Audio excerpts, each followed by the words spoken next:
The wolf pup whimpered in pain, abandoned in the forest, but the hunter's actions shocked everyone. The autumn wind, scented with damp leaves and the coming snow, howled through the bare branches of old spruce trees as Viktor Prokorovich, a hunter with half a century of taiga experience, checked his traps.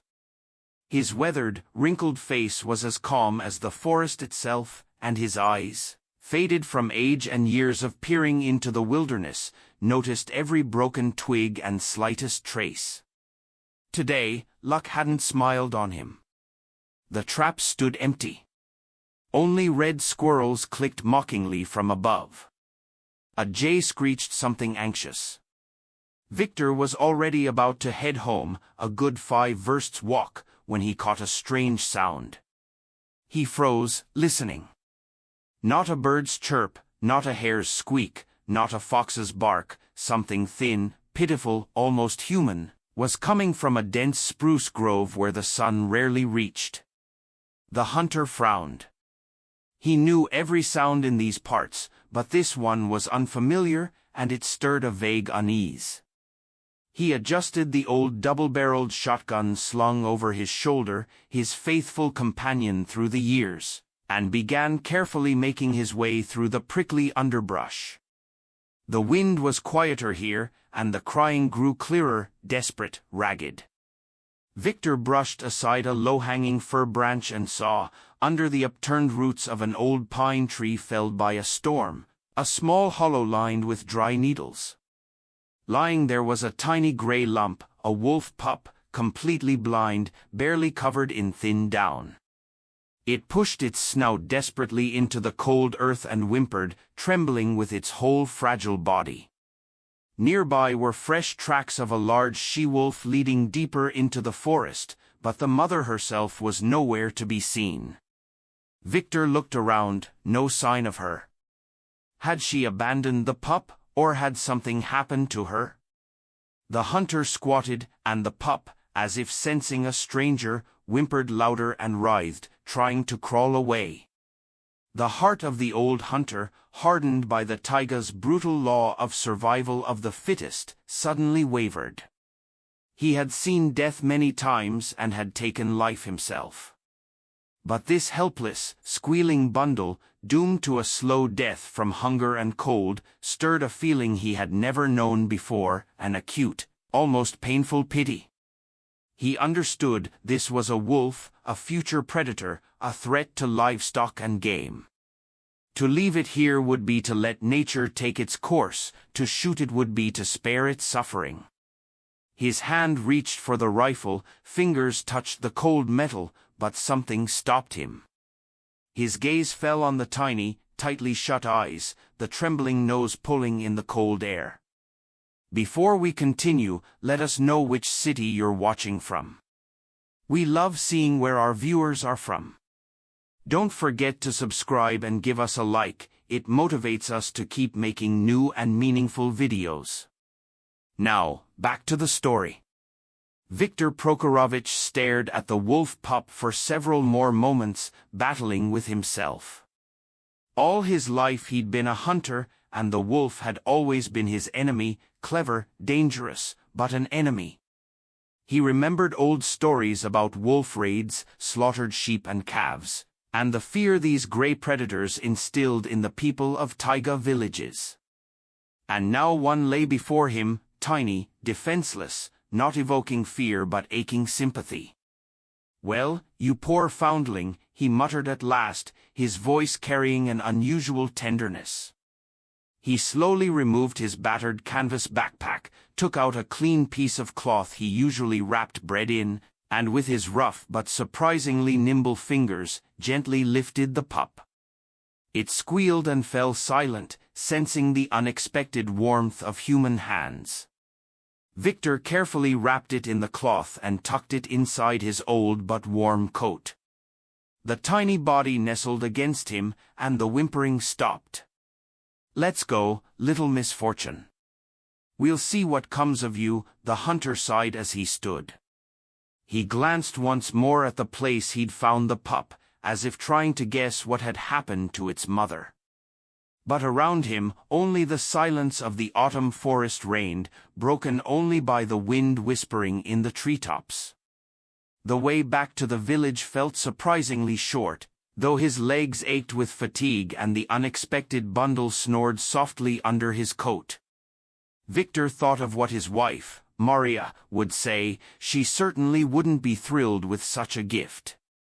But the thought of turning back, of returning the pup to the forest, never occurred to him. Something about this tiny, helpless creature had touched the deepest strings of his soul, making him forget the years of enmity between man and wolf. He walked on, holding his precious burden, and for the first time in many years, felt like more than a hunter, maybe a savior, or simply a man who couldn't ignore another's misfortune, even if it was a wolf's. When Viktor Prokhorovich stepped over the threshold of his hut, Maria, busy near the stove, turned and immediately sensed something strange in his demeanor. He was quieter than usual, his eyes looking inward. "Well, Hunter, empty-handed again?" she asked, unsuspecting. Victor silently walked to the bench, carefully unbuttoned his coat, and pulled out the tiny, squeaking gray bundle. Maria gasped and stepped back, wiping her hands on her apron. "What in the world is that? A wolf pup? Lord have mercy!" Her voice was a mix of shock, disbelief, and fear. "Found him in the forest. Alone." "No, mother," Victor said simply, gently placing the pup on an old sheepskin rug he quickly pulled from the bed. The pup immediately started sniffing around blindly, squeaking pitifully. "Victor, have you lost your mind? Bringing a wolf into the house? You've got to kill it before it grows up," Maria exclaimed, throwing up her hands. Her face showed a whole range of emotions, from fear to indignation. "Look at him, Maria. He's blind, he won't survive on his own." Victor looked at her with a gaze she knew well. It was the look he gave when his mind was made up. She knew it was useless to argue. "But he's a predator, Vitya. He'll grow up and cause trouble, kill our chickens, steal the neighbor's livestock." "What will people say?" she protested, though her voice had lost some certainty. "We'll see. But for now, he needs care," Victor said firmly. He went to the stove, took a pot of cooled milk, poured a little into a saucer, but the pup was too small to lap it up. Then Victor remembered how he had once nursed orphaned kittens. He dipped a finger in the milk and gently brought it to the pup's snout. At first, the pup pulled back, but then, catching the scent, began eagerly sucking, trying to grasp the finger with tiny but already sharp teeth. Maria watched, shaking her head, but her eyes no longer held the same hostility, more curiosity and a reluctant sympathy. The first night was restless. The pup woke often, squeaking for food and warmth. Victor hardly slept, constantly getting up to feed and wrap him warmer. Maria grumbled, but by dawn had brought an old woolen shawl and made a cozy nest for the foundling in a woven basket near the stove. Days passed. Victor crafted a kind of feeding nipple from cloth and a small bottle, making feeding easier. He named the pup Lyuty, fierce, either as a joke at his helplessness or a nod to his future wolfish nature. Lyuty adapted quickly. Within a week, he opened his eyes, murky blue, like all newborn predators. They gazed curiously, though not yet fully understanding the world. He began trying to stand on his awkward little legs, splaying them comically and plopping onto his belly. Maria, though trying to stay stern, often found herself smiling at his clumsy attempts to explore. She still feared what he might become, but this warm, tiny creature clinging so desperately to life couldn't help but evoke affection. Victor spent all his free time with Lyuty. He spoke to him in a soft, cooing voice, stroked his growing fur, which became thicker and took on a grayish-brown hue. The old hunter seemed to grow younger in spirit. His usually stern face softened when he looked at his pet, and his eyes sparkled with a light seen only in those who have found an unexpected bond. Word of the strange houseguest in the Prokhorovich home quickly spread through the village. Reactions varied. Old folks shook their heads and warned of trouble. You can feed a wolf all you want, but it still looks to the forest, they said. Fellow hunters laughed at Victor, thinking him a fool gone soft with age. What's next, Prokhorovich? Taking him hunting with you, they teased. Women were outright scared, forbidding their children from going near Victor's house. There's a wolf in there, mean and dangerous, they whispered, crossing themselves. Victor endured the mockery and sidelong glances stoically. He didn't argue, didn't explain, he just continued to care for Lyuty as if none of it mattered. He knew his decision went against everything people believed. He could no longer back down, even if the concepts clashed within him. This little wolf pup had become something more to him than just a rescued animal. He had become a kind of challenge, a challenge to himself, to his habits, to his beliefs. Lyuty grew not by the day, but by the hour. His murky blue puppy eyes changed color and turned piercing yellow, with dark, watchful pupils, true wolf eyes, intelligent and alert. His fur thickened, gaining a beautiful silvery sheen along his back and sides. His clumsy paws grew stronger, and he no longer crawled but moved rather briskly through the cabin, exploring every corner and sniffing out new objects. His games became more and more wolf-like. He loved to drag around Victor's old felt boots, shaking them with growls and violent head tosses, or stage ambushes on the broom Maria used to sweep the floor. One day, he even managed to steal a piece of dried meat from the table that Victor had saved for himself and devoured it contentedly in a hidden corner under the bench. Victor had merely chuckled, well, a predator, what else can you say? Maria simply threw up her hands, but she could no longer scold Lyuty seriously. He looked too amusing with his guilty face and the leftover treat sticking out of his mouth. The old dog Buran, shaggy and wise, the yard's seasoned guard, initially treated the new resident of the house with open hostility. He growled, bared his teeth, and wouldn't let Lyuty near his bowl. But the wolf pup, not understanding dog threats, reached out to the large dog with naive curiosity, trying to lick his nose or grab his tail. Gradually, the heart of old Buran thawed.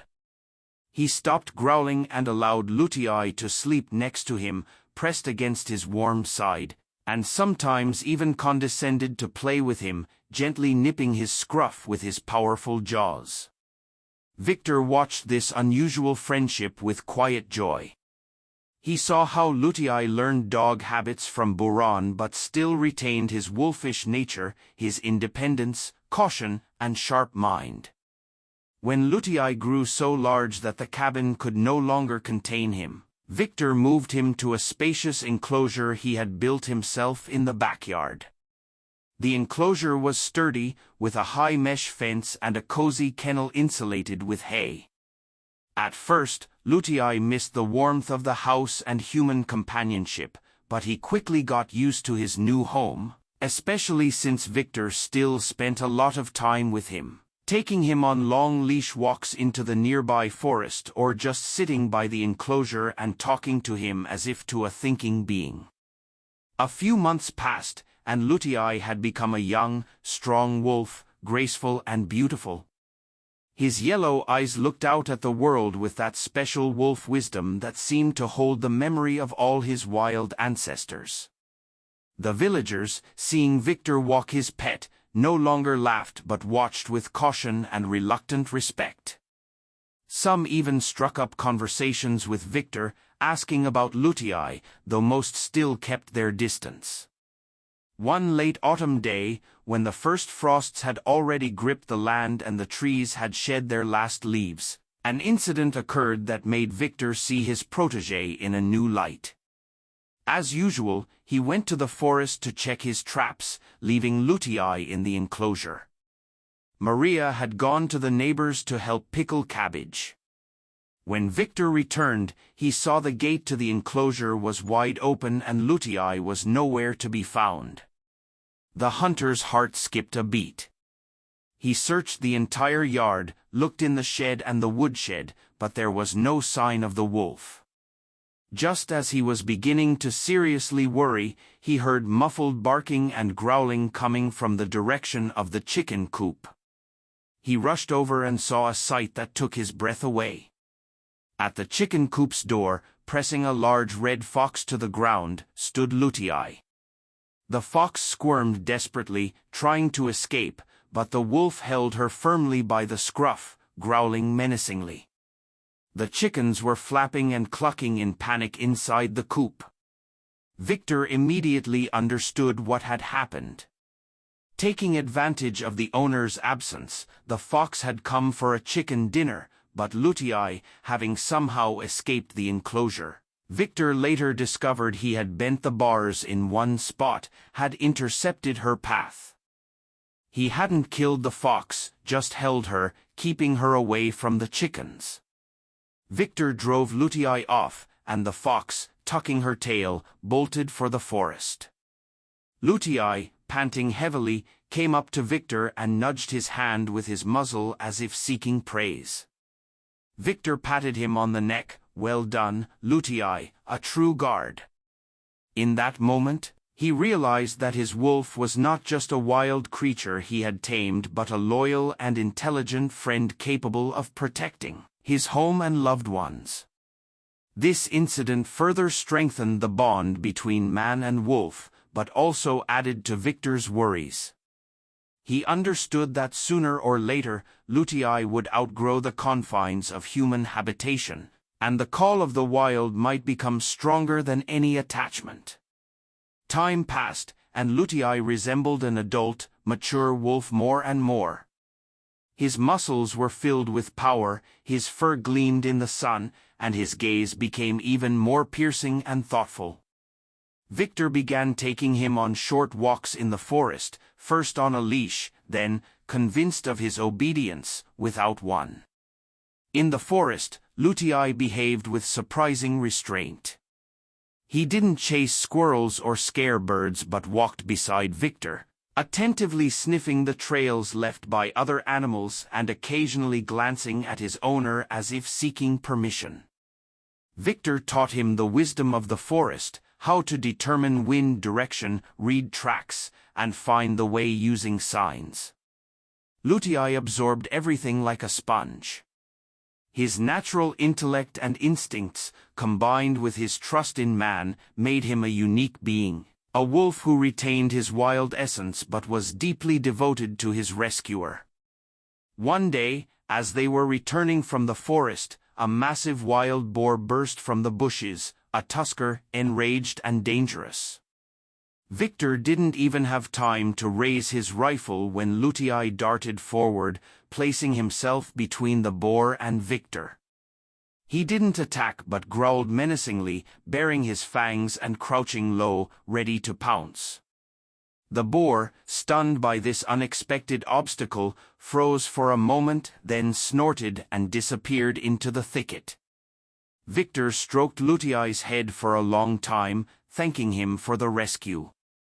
"You're my protector, my gray one," he whispered, and the wolf, as if understanding his words, whined softly and nuzzled his hand. News of the incident quickly spread through the village, and people's attitudes toward Lyuty began to change. Those who once feared him and condemned Victor now looked at the wolf with reluctant respect. "Looks like Prokhorov raised him well. He must be his own now if he protects his master," the men said, gathering by the well in the evenings. Maria, who had once been so afraid of Lyuty, now brought him his bowl of food and spoke to him kindly. When Victor went hunting, she saw how devoted the wolf was to her husband, and her woman's heart could not remain unmoved by that silent yet powerful loyalty. However, the older Lyuty grew, the more often Victor noticed signs of longing for freedom in his behavior. Sometimes, especially at night, the wolf would lift his head toward the moon and let out a long, mournful howl, the call of his ancestors, the song of the wild that lived in his blood. Victor knew he could not keep him by his side forever. That winter turned out to be exceptionally harsh. Snow fell early and lay in a deep, dense blanket, making it difficult for both people and animals to move.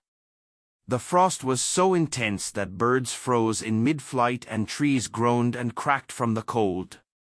Despite his age, Viktor Prokhorovich had to go into the forest more often than usual. The firewood was running low, and fresh meat was a necessity in such bitter cold. During these days, Lyuty became especially restless.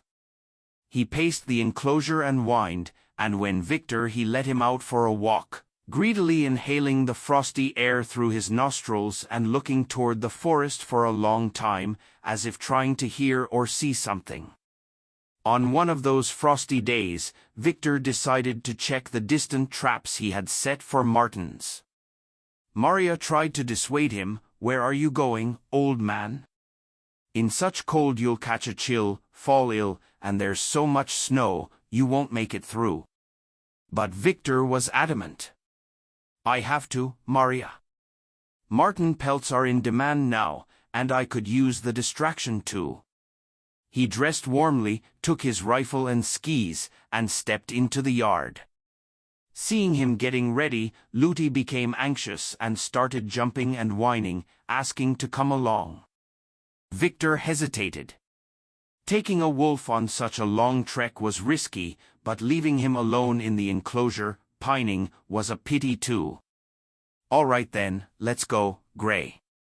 Just behave," he decided at last. Lyuty barked joyfully and bounced around his master.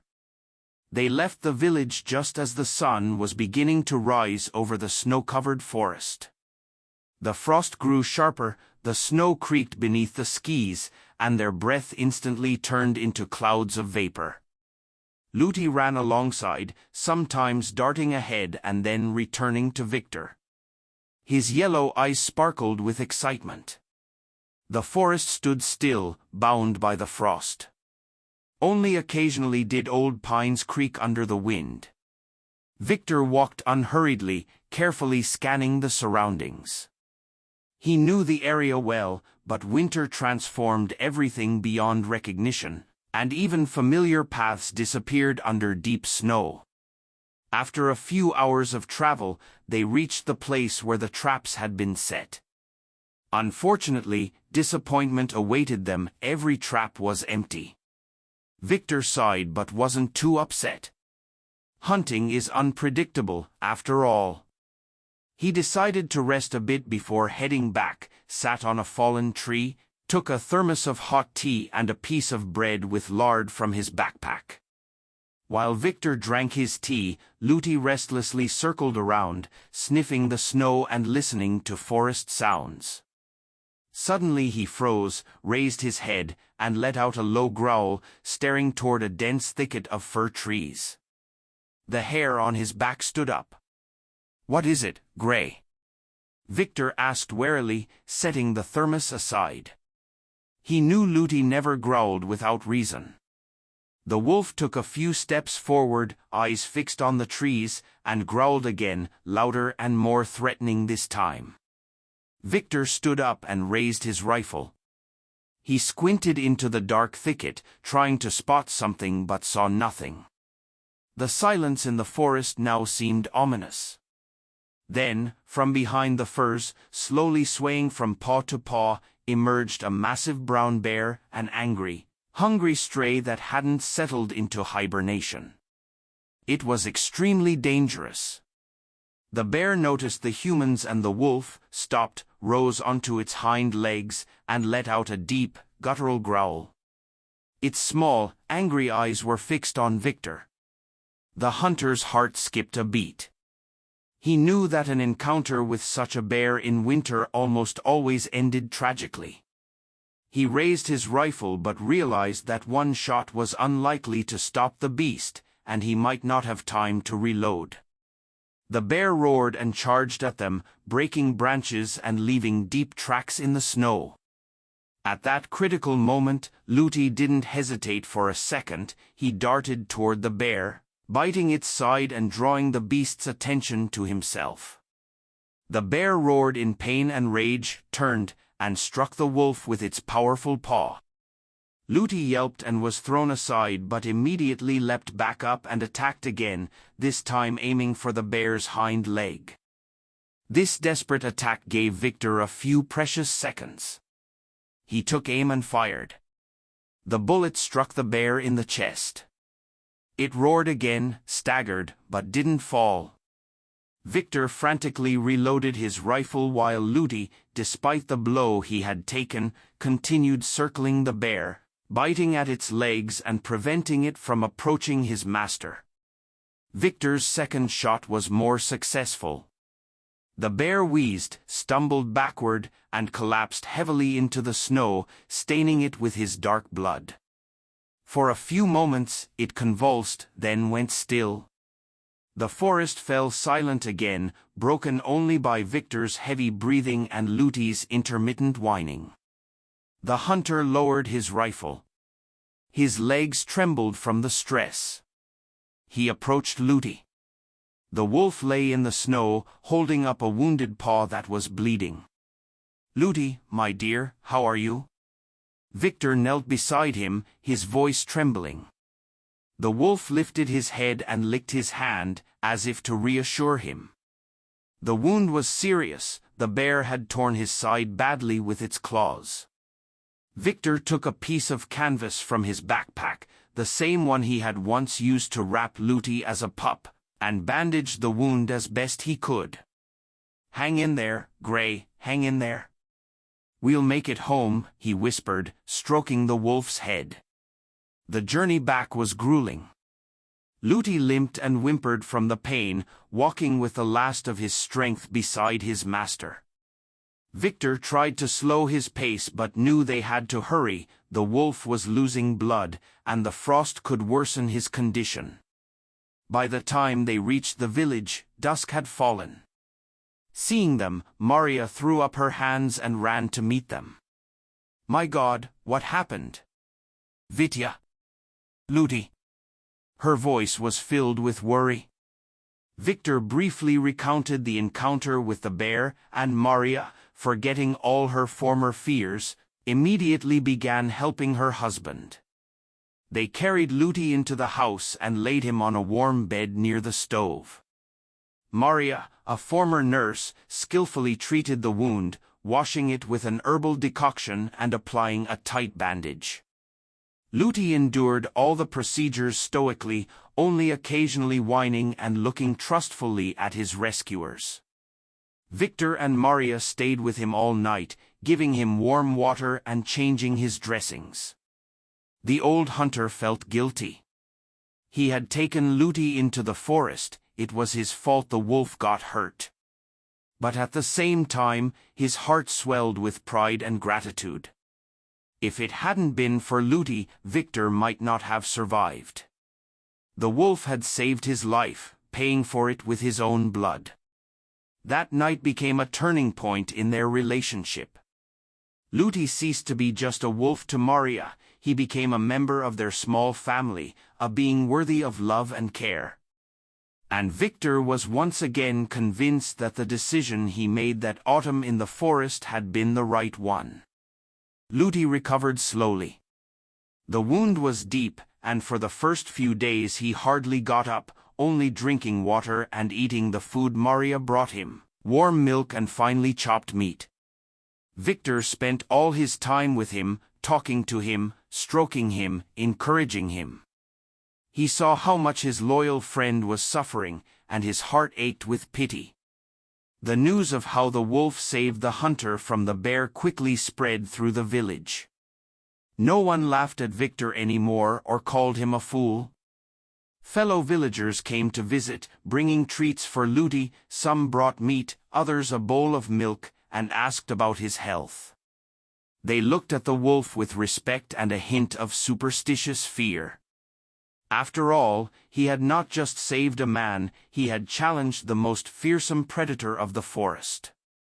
Old gamekeeper Jaeger Kuzmich, who used to mock Victor the most, came once and sat silently at Lyuty's bedside for a long time, shaking his head. "Well, well, Prokorik," he finally said. "You live and learn. I thought a wolf was just a wolf, always out for his own skin. But yours, he's something else. Must have a human soul." Victor said nothing, only smiled faintly. He knew full well that Lyuty's soul was as wolfish as ever, loyal, brave, and ready to sacrifice everything for the one he considered his own. After 2 weeks, Lyuty began to stand on his feet. He still limped badly but already tried walking around the house, sniffing familiar corners. Victor took him on short walks into the yard, supporting him at the side. The wolf inhaled the fresh, frosty air greedily, and the spark returned to his yellow eyes. Spring came early that year. The sun grew stronger, the snow began to melt, and the first streams ran through the forest. Lyuty had nearly fully recovered. Only a small scar on his side reminded them of the bear encounter. He was once again playful and strong, but there was something new in his behavior, something grown up. There was a seriousness and thoughtfulness in him. He was still devoted to Victor, followed him everywhere, and slept at his feet. But more and more often, Victor noticed how Lyuty would sit for long periods by the gate, staring toward the forest, and in his eyes was a yearning for freedom, for his wild kin. One warm April morning, when the forest was already covered in a delicate green haze and the air smelled of young leaves and thawed earth, Victor, as usual, let Lyuty out into the yard. The wolf frolicked a little, played with old Buran, and then approached the gate leading to the forest and stopped. He stood there for a long time, motionless, gazing into the woods from where the inviting scents and sounds of spring drifted. Then he turned and looked at Victor with a long, piercing gaze, as if saying goodbye, and whimpered softly. Victor understood everything. His heart ached at the upcoming separation, but he knew he had no right to keep Lyuty. The wolf had to live where nature intended, in the forest, among his own. "Go, Lyuty, go," he said quietly, opening the gate. "You're free, just don't forget us." Lyuty looked at him once more, then at Maria, who had come out onto the porch, licked Victor's hand, and without looking back, disappeared into the forest thicket. Victor and Maria stood by the gate for a long time, watching him go. Tears rolled down the wrinkled cheeks of the old hunter, but they were tears not only of sorrow, but of a kind of bright sadness. He had done everything he could, saved the life of a helpless little creature, raised him, gave him love and care, and now he let him go, giving him the chance to live a true wolf's life. Days passed without Lyuty. The yard felt empty, and even old Buran seemed to miss his unusual friend. Victor often wandered the forest, hoping to catch sight of Lyuty, but he never appeared. Only sometimes at night, from deep within the forest, came the long-drawn howl of a wolf. And Victor knew it was Lyuty sending him a greeting. The villagers noticed the wolf's absence too. "So your Lyuty left, huh?" they asked. "He left," Victor replied, "to where he truly belongs." And no one mocked him anymore. Everyone understood that the story of Victor and Lyuty was not just coincidence, it was something more. A special bond between man and wild nature, rare and therefore so precious. Summer passed, autumn came. Victor still went hunting, but without the old enthusiasm. He missed Lyuty, his intelligent eyes, his silent presence. One late autumn day, as the forest was preparing for winter, Victor returned from hunting. Luck had once again abandoned him, and his backpack was nearly empty. Lost in thought, he suddenly heard the crack of branches and a low growl nearby. Alarmed, Victor unslung his rifle. He recognized that sound. It was Lyuty's growl, the one he made when disturbed or angry. The hunter cautiously followed the sound and soon came upon a small clearing.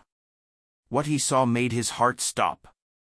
In the clearing, surrounded by a pack of 5 mature wolves, stood Lyuty. He was alone against 5, and a fight was clearly unavoidable. The wolves slowly tightened the circle, their eyes glowing with malice, and from their bared jaws came a low, threatening rumble. Lyuty stood in the center, crouched low, ready to sell his life dearly. The fur on his shoulders stood on end, and his fangs were bared. Victor realized it was a foreign pack and Lyuty must have wandered onto their territory. In the wolf world, such encounters often ended in the death of the loner. Victor's hand reached for the rifle's bolt. He could have intervened, scattered the pack with gunshots, but something stopped him. This wasn't his fight. This was Lyuty's world, its rules, its trials. Lyuty had to face it alone. One of the wolves, the largest, likely the alpha, stepped forward and lunged at Lyuty. He dodged the attack and bit the leader's side in return. A fierce battle broke out. The other wolves didn't interfere, watching the duel. Lyuty fought desperately, using all the strength, agility, and cunning Victor had taught him. He was wounded, blood streaming from his shoulder, but he didn't give in. The alpha was also badly battered, but his rage and experience gave him the edge. Victor stood frozen, heart pounding. He knew that if Lyuty lost, he'd be torn to shreds. But he also knew Lyuty would never surrender. Then, at the moment when it seemed Lyuty's strength was failing, he twisted and delivered such a blow that the alpha howled in pain and staggered back. Lyuty didn't let him recover, lunged again, and the alpha, unable to withstand the onslaught, tucked his tail and fled. The other wolves, seeing their leader defeated, hesitated briefly and also disappeared into the forest. Lyuty was left alone in the clearing, breathing heavily. He was covered in blood, his fur disheveled, but he stood on his feet, victorious. Victor slowly stepped out from behind the trees. Lyuty turned at the sound of his footsteps. In his eyes was no fear, only exhaustion and a stern resolve. He recognized Victor but didn't rush to him as before. He just whimpered softly and lowered his head. Victor knelt beside him. "Lyuty, you're alive," he whispered, voice trembling with emotion. He examined the wolf's wounds. They were serious but not fatal. "Let's go home, Gray, I'll patch you up," Victor said, trying to embrace him. But Lyuty pulled away. He looked at Victor with a long farewell glance, filled with gratitude and some unspoken sorrow, licked his hand gently, then turned and slowly walked deeper into the forest, toward where the defeated pack had fled. Victor understood Lyuty would not return. He had chosen his path, the path of a free wolf. He had proven his right to be a leader, and a new life awaited him. The old hunter stood in the clearing for a long time, watching his gray friend vanish. In his soul, sorrow over their parting was mixed with pride for Lyuty. He hadn't raised just a tame wolf, but a true forest king, strong, brave, and able to stand his ground. As he made his way home, Victor thought about how strangely the fates of man and beast intertwine. He, a hunter who had spent his life seeing wolves as enemies, had saved and raised one, and that wolf had saved his life in return, teaching him something deeply important, that love and loyalty know no boundaries and do not depend on whether you are a man or a wolf. Victor never saw Lyuty again. But sometimes at night, when the full moon rose over the taiga, he would hear a distant but familiar wolf howl, the song of his grey friend, a song of freedom and wild, untamed strength. And the old hunter would smile, knowing that somewhere out there, in the vast taiga wilderness, lived his Lyuty, his wolf, his forest king. And that thought warmed his heart, filling it with quiet, gentle joy. Life went on, and there was always room in it for a miracle, one named loyalty.